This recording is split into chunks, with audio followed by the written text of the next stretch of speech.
the conversation around Oregon State I'm interested in and what it's going to look like on Monday. I know a lot of the fans have probably emotionally and mentally checked out after this past weekend. I don't blame you. The next 2 weeks will probably be ugly. There's a vibe to that. There's no doubt, and I get it, man. Like, what am I going to get out of watching this game? I just don't want to be depressed again, and maybe some of you will go, enjoy some sunshine this weekend instead of watching your beloved Beavs go on the road to Lubbock. But just of like, I don't know, man. It's a look-ahead spot for Texas Tech. That line has been funky all week. Why is it not higher? I look at some of the lines around the sport, and I'm like, how is Oregon State, like Wisconsin and Alabama to me is an example of this. How is Wisconsin a shorter underdog than Oregon State on the road when I think that Wisconsin's going to get killed? So there's something funky going on in Vegas of where that line has been and the movement that it has had. And I think it's a big week for Trent Bray, who maybe everybody has already moved on from and we're ready to fire him.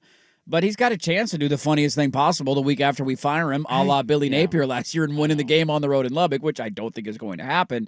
But just of like, does the team fight? Do they quit? Do they roll over? Can you snap a ball? Where are the penalties? The reaction on Monday to Oregon State will be very interesting to me because I think we all know how the Oregon game is going to go, whether it's 42-0, 35-3, or 57-7. I think we all kind of know how that game's going to play out. I have a general feeling how I think the Oregon State game will go, but you tell me they're in a ball game going into the fourth quarter, laugh at this on Monday. I'm not surprised. I mean, I think that's a fair observation. I also think the takeaways for the week and what the narratives have been with people who podcast, us on the radio, whoever it is, I think all of it's fair. And I think suggesting otherwise is you're just putting on the team glasses and you're being ridiculous. Grow up, Peter Pan. There has been no evidence this is good. None at all. And you can say, well, they didn't have a fumbled snap and they didn't have 6 false starts and did they lose? Yes. So like I guess I'm stuck between you lost by 10 come Monday. Cover the number, competitive game. I don't know if I'm really going to change anything, guy. Like I cannot be so overreactionary to one sample size versus what I've been given. Sure. That my entire feeling and opinion has changed. But it's different to have a competitive game this weekend if you beat Cal and Fresno State.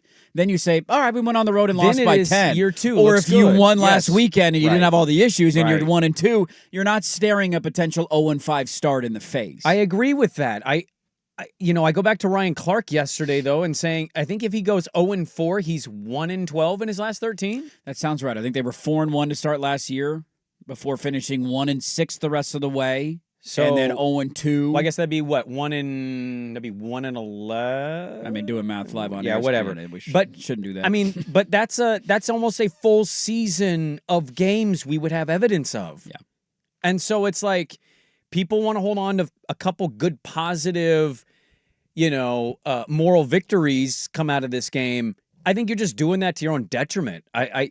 I really do. And if they pull the upset, man, we could talk about how crazy that is going to be come Monday. Yeah, they're 1-8 in their last 9 games. So this would make, if they lose again, they'd be 1-10 in their last 11, and then Oregon following would be. So there you go. So like getting to that point, any other program that you have no emotional attachment to, you'd point and say, nope, that ain't going well, and that's the wrong situation. Should probably fire that coach. And I also have zero, and I repeat, zero indication of why I think against a more talented team than the 2 previous you've played. Not to mention you're on the road this time and not at home. Is going to change. So, fair. Prove me wrong. Fair. But I largely don't believe I will be, and I will not be clinging on to moral victories. Swag, what do you think you see from the Beavs this weekend? I know none of us know, right? It's an impossible guessing game. You think there's fight or you think there's a rollover?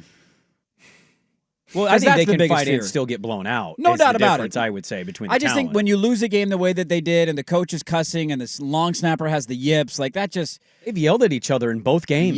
Malik's yelling at offensive coaches on the sideline, like that's when you start to fear of like how bad is this going to get if you just stop trying. There will be fight.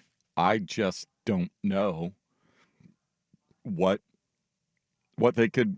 Especially the defense. That's what the offense, I think, can put up points if they can not have the dumb penalties and those sorts of things. Yeah, they move the ball well. But like Sprague said, there's no moral victory in a 56-28 loss. So your offense may put 400 yards and score 4 touchdowns, but if they can't do anything on the other side of the ball, which is Trent Bray's side of the ball, and we were told it was going to be better with him running it, and if you still see some of the special teams mishaps, if Malik Murph is on the sideline and he's ranting and raving and all that, that's when, as an athletic director, you go, okay,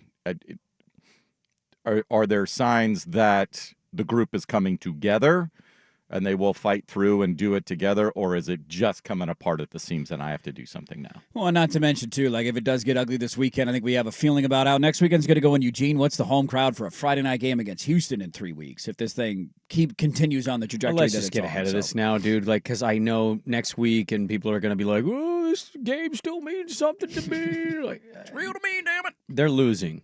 That is a loss. You can think somehow they're going to beat Texas Tech, and maybe they will, maybe they won't. Sure. The Oregon game as a loss. That's a All you have to do is look at the two lines. Like, what? just show up. That game is over. Yeah. What is the look-ahead line for the Civil War right now? Do you know? I don't know that I've seen one. Okay, maybe we'll find out probably on Sunday at some point if it's not available yet. So Oregon State tomorrow at 12:30. We'll see if there's any fight there.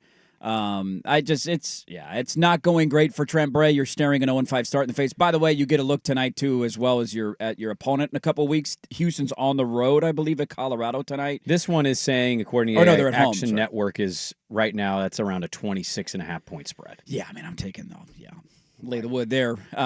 We'll see how different that line looks on Monday, depending if the on how this weekend weekend goes. as it If looks, Oregon State gets killed or they lose by, I would be shocked if it was under 30 they- when everybody rolled it out Sunday. They've had some bad years. I've been at a few of the bad years. Yeah. What is it? Chad Hall dancing at the O with the players, and me leaving at halftime. It was so damn bad. Was it Chad Hall? Was that his name? Hall in? Hall in? Was Corey Hall? Chad Chad Corey? Hall? I don't think it was Chad. Chaz? Chaz. Corey Hall. It was a Hall, right? It was in. Hall in was Hall was in. the phrasing. I remember Hall in. Maybe you're right here. Maybe your Beaver fandom's going to win here. I don't remember his first name being Chad for some reason. I do remember the dancing on the O and then 72-10 happening. That I remember. I just wonder, too, like just from the rivalry standpoint, it's Corey Hall, yeah. Corey Hall, okay. Close. There have been bad ones. I just wonder, is the least attended Oregon game from an Oregon State fan point going to Eugene? I would imagine so. Yeah, I would imagine. I don't get none other than just the nostalgia or a tradition and keeping that alive of going to the game. What I other would reason think you would have the to only want to go? orange in the crowd will be The band? Like, I don't even think they No. take the band. I don't think the opposing band's allowed at Autzen. yeah, they are. I've seen Oregon Huskies State's have band. brought Yeah, their they bands take, down. and put them the down bands there? have been up Okay. there. I just, other than like family members that have ducks and beavers both in the family, You're spending money on that if you're a Beaver fan? no. Yeah. No, you're not. So you can just say "Go Beavs" at a tailgate where everybody Go screams at you Beavs! "Go Ducks." Go Bees! I don't even know if they say "Go Ducks." I think they say, "Oh, that's cute." No, you're here? Well, how about that?